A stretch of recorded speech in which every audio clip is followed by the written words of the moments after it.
Parliament ప్రత్యేక సమావేశాల్లో neat paper leak వ్యవహారం దుమారం రేపుతోంది. దీనిపై చర్చ జరపాలని విపక్షాలు పట్టుబట్టడంతో లోక్సభ, రాజ్యసభల్లో గందరగోళ వాతావరణం నెలకొంది. ప్రతిపక్షాల ఆందోళనలతో లోక్సభ సోమవారానికి వాయిదా పడింది. ఈ ఉదయం 11 గంటలకు లోక్సభ ప్రారంభం కాగానే ఇటీవల మృతి చెందిన పలువురు రాజకీయ ప్రముఖులకు సభ సంతాపం ప్రకటించింది. అనంతరం రాష్ట్రపతి ప్రసంగానికి ధన్యవాదాలు తెలిపే తీర్మానాన్ని ప్రవేశపెట్టింది కేంద్రం. దీనిపై స్పీకర్ చర్చను ప్రారంభించగా ప్రతిపక్షాలు నీట్ అంశాన్ని లేవనెత్తాయి. నీట్ పేపర్ లీక్ అంశంపై విద్యార్థుల కోసం సభలో చర్చించాలన్నారు ప్రతిపక్ష నేత రాహుల్ గాంధీ. అందుకు స్పీకర్ ఓం బిర్లా అంగీకరించకపోవడంతో విపక్షాలు ఆందోళనకు దిగాయి. దీంతో స్పీకర్ సభను మధ్యాహ్నం 12 గంటల వరకు వాయిదా వేశారు.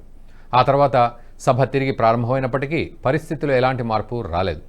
ప్రతిపక్షాల నిరసనతో సభను సోమవారానికి వాయిదా వేస్తున్నట్లు స్పీకర్ ప్రకటించారు. माननीय सदस्यगण, मैं पुनः आपसे आग्रह करता हूं, हर विषय पर, हर मुद्दे पर आप राष्ट्रपति अभिभाषण पर चर्चा कर सकते हैं, संवाद कर सकते हैं और सरकार आपके हर विषय का जवाब देगी। आप नियोजित तरीके से सदन नहीं चलाना चाहते, मुद्दों पर चर्चा नहीं करना चाहते, राष्ट्रपति अभिभाषण पर चर्चा नहीं करना चाहते, मैं पुनः आपसे आग्रह करता हूं, सदन चलाने की जिम्मेदारी हम सबकी है। हमें जनता ने बहुत अपेक्षाएं, आकांक्षाओं के चुनकर भेजा है। सदन के शुरुआत दिनों में नियोजित तरीके से सदन नहीं चलाने देना ये संसदीय लोकतंत्र के लिए उचित नहीं है। मेरा आपसे आग्रह है, आप राष्ट्रपति अभिभाषण पर इस मुद्दे पर जोर से बोलिए, मैं आपको अलाउ करूंगा। किरण, मैं पुनः आपसे आग्रह कर रहा हूं कि आपको सदन में नारेबाजी करने के लिए नहीं भेजा है।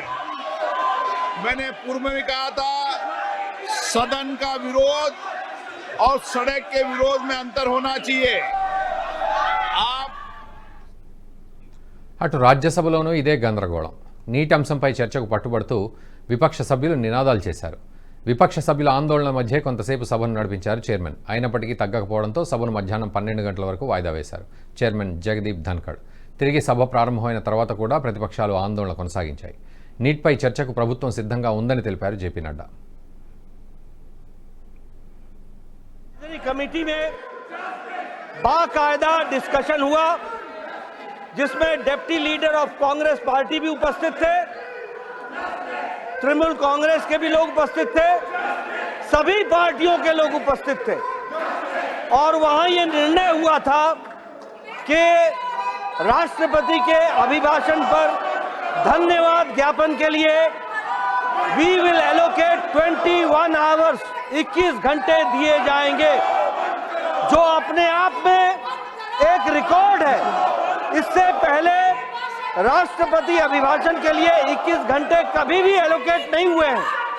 मैं चेयर का भी धन्यवाद करना चाहता हूं, लेकिन वहां सहमति होने के बावजूद आज सवेरे सस्पेंशन ऑफ बिजनेस का जो विषय लाया गया, ऐसा नहीं है, नीट पहले भी था, नीट का विषय बीएससी में भी आ सकता था, लेकिन मंशा नहीं थी, मंशा हाउस को डिस्टर्ब करने की थी और इसलिए आज सस्पेंशन लेकर के आए और सस्पेंशन ऑफ रूल्स और बिजनेस को करके ये इस तरीके की स्थिति खड़ी की गई। मैं यहाँ अध्यक्ष महोदय आपसे बोलना चाहता हूँ that all India Congress committee, Congress party committed थी कि उन्होंने डिस्कशन नहीं करना है। They were pre-decided and they were predetermined. That is why I find that in the speaker's list, in the list, there is no name of Congress party.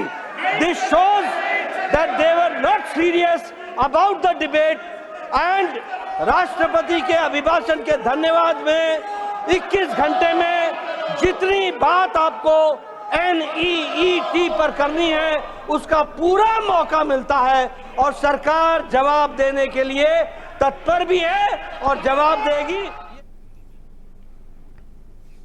నిరసనల మధ్యే రాష్ట్రపతికి ధన్యవాదాలు తెలిపే తీర్మానంపై రాజ్యసభలో చర్చను చేపట్టారు. అయినా సభలో విపక్ష సభ్యులు ఆందోళన కొనసాగించడంతో సభను మధ్యాహ్నం 2 గంటలకు వాయిదా వేశారు చైర్మన్.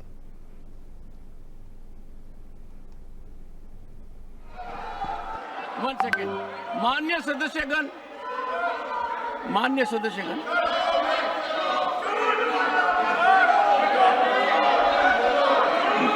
माननीय सदस्यगण, आज का दिन भारतीय संसद के इतिहास में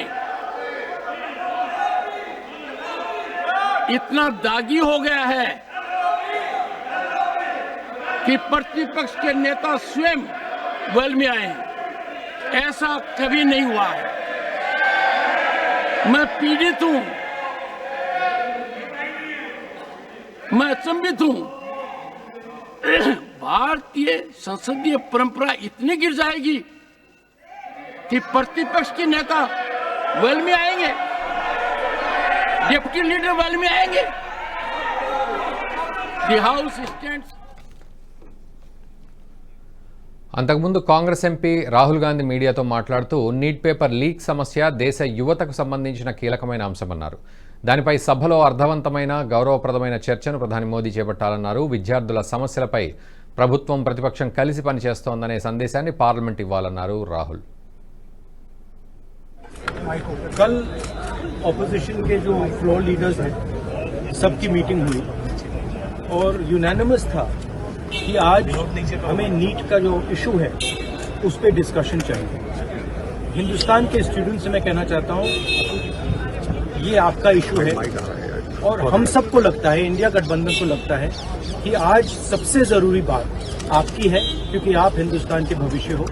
तो हमें लगा कि यहाँ पे पार्लियामेंट हाउस में नीट पे डिस्कशन हो और उसके बाद प्रेसिडेंट्स एड्रेस हो पाए। और मैं रिक्वेस्ट करता हूँ प्रधानमंत्री जी को कि ये युवाओं की इशू है और अच्छी तरह प्यार से डिस्कशन होना चाहिए, रिस्पेक्टफुली डिस्कशन होना चाहिए। हम रिस्पेक्टफुली करेंगे, आप भी डिस्कशन में ज्वाइन कीजिए, आप भी भाग लीजिए और रिस्पेक्टफुली, क्योंकि ये युवाओं का मामला है। तो हम चाहते हैं युवाओं को मैसेज मिले, घबराए हुए हैं, उनको ये नहीं मालूम कि क्या होने वाला है नीट में। तो पार्लियामेंट से मैसेज जाना चाहिए, उनको भरोसा मिलना चाहिए कि हिंदुस्तान की सरकार और हिंदुस्तान का ऑपोजिशन एक साथ मिलकर स्टूडेंट्स की बात करता है। तो ये आपको बताना चाहता हूं। सर, परीक्षा ఈ వీడియో మీకు నచ్చినట్టయితే లైక్ చేయండి, 10 మందికి షేర్ చేయండి. అలాగే కామెంట్ల రూపంలో మీ అభిప్రాయాలను మాతో పంచుకోండి. Nationalist hub group of channels ను సబ్స్క్రైబ్ చేసుకుని తెలుగునాట జాతీయవాద జర్నలిజాన్ని ప్రోత్సహించండి. ఈ వీడియో కింద ఉన్న బెల్ ఐకాన్ పై క్లిక్ చేయడం మర్చిపోవద్దు.